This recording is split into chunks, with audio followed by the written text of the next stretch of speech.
تو ہم بھی کہیں نہ کہیں جو ہے اسی کردار میں ڈھلتے چلے جائیں گے. لیکن اگر اس سے کوئی درس حاصل کر لیا تو پھر اپنے آپ کو چینج کرنے کی کوشش کریں گے, پھر اپنے آپ کو تبدیل کرنے کی کوشش کریں گے. تو ہمیں یہ درس لینا ہے کہ جیسے اہل کوفہ کے دل تو امام کے ساتھ تھے, تلواریں امام کے خلاف تھیں, تو لہذا ہمیں ویسا نہیں ہونا چاہیے کہ دل اہل بیت کے ساتھ ہوں اور اعمال جو ہیں وہ دشمنان اہل بیت کے ساتھ ہوں. صلاۃ پڑھیں محمد والے محمد. اللہم صلی علی محمد وآل محمد. اور عزیزان گرامی, اگر نظام اسلامی اور بالخصوص مکتب اہل بیت, مکتب محمد والے محمد کے ماننے والے, مدرسے اہل بیت کے جو اسٹوڈنٹس ہیں, یہ سبھی حضرات, اگر یہ نظام اسلام کو قائم کرنا چاہتے, ہم دنیا بھری باقی فرقوں کی بات نہیں کر رہے ہیں, ہم اپنی بات کر رہے ہیں کہ اگر ہم اپنے فرقے میں نظام قرآن, نظام اہل بیت, نظام محمد مصطفیٰ اگر اپنے فرقے میں جو ہے ہم عملی بنا لیں, صحیح نا, تو یقین جانیے کہ دنیا کے سارے سماجوں کے لیے ہمارا سماج آئیڈیل بن جائے گا. بے شک. دنیا کی ساری قوموں کے لیے یہ قوم نمونہ عمل بن جائے گی.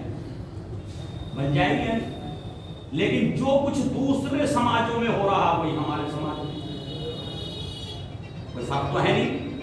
ہندوستان کے جتنے سماج ہیں سب کی برائیاں, سب کی کمزوریاں, سب کے نقائص ایک جیسے ہی ہیں. جی یوں ہوتا کہ جی وہ محلہ ہمارا نہیں ہے تو وہاں چوریاں ہوتی, کوئی بات نہیں. وہاں حسد ہے ایک دوسرے کے ساتھ, کوئی بات نہیں. وہاں غیبتیں ہیں, کوئی بات نہیں. وہاں کوئی کسی کے کاروبار سے جو ہے وہ جل رہا, کوئی بات نہیں. صحیح نا, نقصان پہنچا رہا کوئی, کیونکہ ہمارا معاشرہ نہیں. لیکن اگر ہمارا محلہ ہے وہاں بھی وہی برائیاں ہیں جی, تو دونوں معاشروں میں فرق کیا ہے جی؟ ایک کربلا والوں کا ہے, ایک عزاداروں کا ہے, ایک عزاداری کو بدعت کہنے والوں کا ہے, لیکن دونوں ایک جیسے, دونوں ایک جیسے. وہاں بھی جھوٹ, وہاں بھی کاروبار میں دھوکہ, وہاں بھی فریب, یہاں بھی فریب. تو بھائی کربلا سے اس قوم کو کیا ملا کہ جب یہ ان کے ساتھ کھڑی عمل میں کہ جو جیسا وہ کر رہے ہیں ویسے یہ کر رہے ہیں, اس کو کربلا سے کیا ملا؟ سبحان اللہ. صلاۃ پڑھیں محمد والے محمد. اللہم صلی علی محمد وآل محمد. مجھے کربلا سے کیا ملا؟ مجھے امام حسین سے کیا ملا؟ مجھے کیا فائدہ ہوا یہ مجلسیں کر کے, فرش ادا بچھا کے, یہ سب کچھ کر کے, اگر میں کردار میں وہیں کھڑا رہ گیا جہاں دشمنان اہل بیت. بے شک جی وہ بغیر کچھ کیے میرے جیسے ہو گئے, میں اتنا کچھ کر کے ان سے مختلف نہیں ہوا. فیضان گرامی, ہماری ذمہ داری ہے کہ یہ فرش ادا ہمارے لیے درس گاہ بنے. یہاں سے ایک درس لے کر کے جائیں, یہاں سے کوئی ایک درس ایک مجلس سے لے کر کے اٹھے تو یقین جانیے چاند رات, محرم کی چاند رات سے لے کے 20 صفر تک کتنی مجلسیں ہو رہی؟ 50 مجلسیں. کتنی؟ 50 مجلسیں ہو گئی نا, 50 دن ہے نا. میں کہتا ہوں نہ شرکت کیجئے 3 مجلسوں میں, 4 میں نہیں کر پایا کوئی انسان اپنے کاروبار, اپنے بزی ہونے کی وجہ سے, ایک میں تو کی ہوگی. تو اگر ایک میں بھی شرکت کی تو 50 مجلس سنی ایک مومن نے, 50 نہ سنی 20 سنی ہوں گی, 20 نہ سنی 10 تو سنی ہوں گی. لیکن کیا چاند رات کے بعد اس نے 10 مجلسیں سن کے 10 برائیاں اپنے اندر سے ختم کر دی؟ سبحان اللہ. سبحان اللہ. 10 مجلسیں سن کے 10 برائیاں, 10 اپنی بری عادتیں چھوڑ دی, 10 کمزوریاں دور کر لی. اگر کر لی تو خوشا نصیب جی, اور اگر جہاں چاند رات کے دن کھڑا تھا وہیں آج کھڑا, تو ان 20 مجلسیں سننے کا فائدہ کیا ہوا بھائی جی؟ ثواب, اجر و ثواب ملے گا. یہی ہے نا, بس ایک بحث ہے, لے دے کے اجر و ثواب کی بحث, صحیح نا. مجھے پتہ نہیں یہ فلسفہ اسلام میں کس معنی میں بیان کیا گیا تھا, یہ بھی سمجھ سوال ہے کہ اجر و ثواب کس معنی میں. نماز پڑھو گے ہم اجر دیں گے, ثواب دیں گے, یہی ہے نا. روزہ رکھو گے ہم ثواب دیں گے, امام حسین پہ گریا کرو گے ہم اجر و ثواب دیں گے. یہ اجر و ثواب کون سا پرندہ ہے, کون سی بلا ہے کہ جو دیا جائے گا؟ کیا ہے یہ اجر و ثواب؟ عزیزان گرامی, انسان فطرتاً لالچی, اس کی فطرت میں لالچ ہے. تو جس نے اس کی فطرت کو بنایا تھا وہ بخوبی جانتا تھا, صحیح ہے, کہ یہ بغیر لالچ کے تو کچھ کرے گا نہیں. فطرت تو میں نہیں بنائی. صلاح پڑھے محمد والے اللہم صلی علی محمد وآل محمد. بغیر لالچ کے کچھ نہیں کرے گا. اسے لالچ چاہیے. یہ تو وضو کرنے کو تیار نہیں جب تک حورے نہ ہو سامنے جی. اگر وہ حورے نہ رکھتا, غلمان نہ رکھتا, جنت کی نعمتیں نہ رکھتا, تو شاید یہ وضو بھی نہ کرتا. اور میں اس بات کو پوری ذمہ داری کے ساتھ کہہ رہا ہوں، لو بیچ سے جنت جہنم کا ہٹا دو، اسلام سے نکال دو جنت اور جہنم، دو چیزیں نکال دو، صحیح ہے، مسجدیں بند ہو جائیں گی، ہو جائیں گے، کچھ ہے ہی نہیں وہاں، جب کچھ ہے ہی نہیں تو وہ انسان مسجد میں جا کے کرے کیا؟ یہ تو جارہ حوروں کے لیے، غلمان کے لیے، جنت کی نعمتوں کے لیے، صحیح ہے، 2 رکعت نماز پڑھتے پڑھتے نہ جانے کتنے خیال اس کے دل سے گزر جاتے ہیں، جنت میں یہ ملے گا، وہ ملے گا، وہ ملے گا۔ تو خدا نے کہا شاید یہ لالچ کے ذریعے ہی اپنے آپ کو سنوار لے، جی لالچ دیا اسے یہ دیں گے، یہ دیں گے، تو عزیزان گرامی لالچ کے ذریعے ہی انہی چیزوں پہ نظر کر کے شاید سنبھال لے۔ تو جب اس نے جنت رکھ دی تب لوگ سدھرنے کو تیار نہیں، تو اگر اس نے جنت نہ رکھی ہوتی تو کون سدھرتا؟ اللہ صلی اللہ، اس نے انعامات جنت رکھ دیے کہ تم یہ کرو گے تو جنت دیں گے، صحیح نا؟ تو عزیزان گرامی سے سمجھیے اصل میں حقیقت کیا، ثواب کے معنی کیا، ثواب سے مراد کیا، اجر سے مراد کیا؟ اجر سے مراد یہ ہے کہ جب آپ حکم اسلام پہ عمل کریں گے اور آپ اپنے آپ کو سنوار لیں گے، اپنے نفس کی برائیاں دور کر لیں گے، تو اب تم سے تمہارا اللہ راضی ہو جائے گا، سبحان اللہ، اس کی رضا کا نام ہی جنت ہے، سبحان اللہ، سبحان اللہ، سبحان اللہ، اس کی رضا کا نام ہی جنت ہے، چاہے جہاں رہو اگر وہ راضی ہے تو جنت، اور چاہے جہاں رہو وہ ناراض ہے تو وہ جہنم، یہی ہے نا؟ تو اس لیے ان چیزوں کو رکھا گیا کہ اس کے ذریعے سے لوگ آئیں گے، صحیح نا؟ اب یہ مجلس میں گریا ثواب، صحیح ہے نا، ماتم ثواب، تبرک بانٹنا ثواب، خدمت ثواب، یہ ثواب کس معنی میں؟ یعنی یہ ہدف نہیں ہے، رونا ہدف نہیں ہے، غور سے سنیے گا، گریا ہدف نہیں ہے، یہ مجلس منعقد کرنا میرا ہدف نہیں ہے، یہ سب ذریعہ ہیں ایک ہدف تک پہنچانے کا، یہ سب ذریعہ ہیں، ہدف نہیں ہے۔ اگر ہدف ہوتا تو بس مجلس کر لی میں کامیاب ہو گیا، میں نے امام پہ گریا کر لیا میں کامیاب ہو گیا، جی ماتم کیا کامیاب ہو گیا، تبرک بانٹا کامیاب نہیں، یہ سب ذریعہ راستے ہیں اس ہدف تک پہنچانے کا جو اس کے بعد ملے گا، کہ اگر گریا کیا ہے تو روئے کس پہ ہو؟ اس پہ کہ جس نے قربانی پیش کی، جس پہ مصیبتیں آئیں، تو جب رو رہے ہو تو محبت کرو گے، محبت کرو گے تو اس کے کردار کو اپنے کردار میں اتار دیں۔ سبحان اللہ، سبحان اللہ، سبحان اللہ، اللہم صلی علی محمد و آل محمد، سبحان اللہ، سبحان اللہ، بہت اچھی بات، سبحان اللہ۔ عاشق و معشوق میں ایک چیز ہے عشق کے اندر، اسے آپ سمجھیے کہ عاشق جو ہوتا ہے وہ معشوق کی ہر ادا کو پسند کرتا ہے، ایسے ہی ہے، اس کا اٹھنا بھی پسند، اس کا بیٹھنا بھی پسند، اس کا چلنا بھی پسند، صحیح ہے، ایسے ہی ہے نا طفلہ، معشوق کی ہر ادا پسند ہوتی، تو اسی لیے کہا گیا کہ آل محمد سے محبت کرو، کیوں؟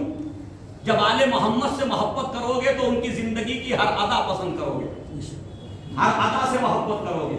اب اگر وہ فقیر کو کھانا کھلاتے ہیں خود بھوکے سو جاتے ہیں تو تمہارے دروازے پہ کوئی فقیر آئے گا تو تمہیں ان کی محبت مجبور کرے گی کہ جسے میں چاہتا ہوں کیسے نہ اس عمل کو انجام دوں جو میرے مولا نے انجام دیا، اور کیجیے گا تو پھر ان کی سخاوت تمہیں کنجوسی سے بچائے گی، بخالت سے بچائے گی، صحیح ہے نا، ان کا کردار تمہیں برے کردار کی طرف جانے سے بچائے گا، ان کا علم تمہیں علم کی طرف لے کے آئے گا، ان کی نالج کا ذکر جو ہے تمہیں ایجوکیشن کی طرف لے کر کے آئے گا، صحیح ہے نا۔ عزیزان گرامی اس قوم کو تو میرے کارواں ہونا چاہیے تھا ایجوکیشن میں، بے شک، جی میرے کارواں، کون سی قوم ہوتی؟ یہ قوم جو حضرت علی کی ماننے والی، کیوں؟ جس کا مولا کوفے کے منبر پہ کھڑے ہو کے کہتا ہو سلونی سلونی قبلان بفتونی، پوچھ لو جو کچھ پوچھنا اس سے پہلے کہ تم مجھے کھودو، میں آسمان زمینوں سے زیادہ آسمانوں کی راہوں کو جانتا ہوں۔ کون کہہ رہے ہیں؟ حضرت علی علیہ السلام، جس کا امام جعفر صادق ہو، جس کے منبر کے نیچے 4000 شاگرد، عزیزو شاید ایک درس میں آج بھی کہیں نہ ہو کسی یونیورسٹی میں، ایک کلاس کے اندر، جی میں ایک کلاس کی بات کروں، امام نے اس زمانے میں جب مدرسے نہیں تھے یونیورسٹی کا ایک کانسیپٹ قائم کیا، 4000 شاگرد جس کے منبر کے نیچے بیٹھتے ہوں، ہر فرقے کے علماء جو ایسے کہ 2 سال پڑھ کے کسی امت کے امام بن گئے ہوں، سبحان اللہ سبحان اللہ سبحان اللہ سبحان اللہ. 2 سال تعلیم حاصل کر کے امام صادق علیہ السلام سے وہ کسی امت کے امام اعظم کہلائے ہوں. جی امام اعظم چھوٹے موٹے امام نہیں، امام اعظم. تو جس نے 2 سال پڑھا کے کسی کو امام اعظم بنا دیا ہو وہ خود کتنا علم کا مالک ہوگا. بے شک. صلاۃ ہے محمد و آل محمد. اللہم صلی علی محمد و آل محمد. لیکن عزیزان گرامی ہمارے پاس بہت چیزیں تھی، بہت کچھ ملا تھا ہمیں. سادات بالخصوص سادات کو بہت کچھ ملا تھا. زمیندارے ہم نے بیچ کھائے، نوابیت ہماری ختم ہو گئی، سب کچھ ختم ہو گیا. جی کچھ رہ گیا ہمارے پاس.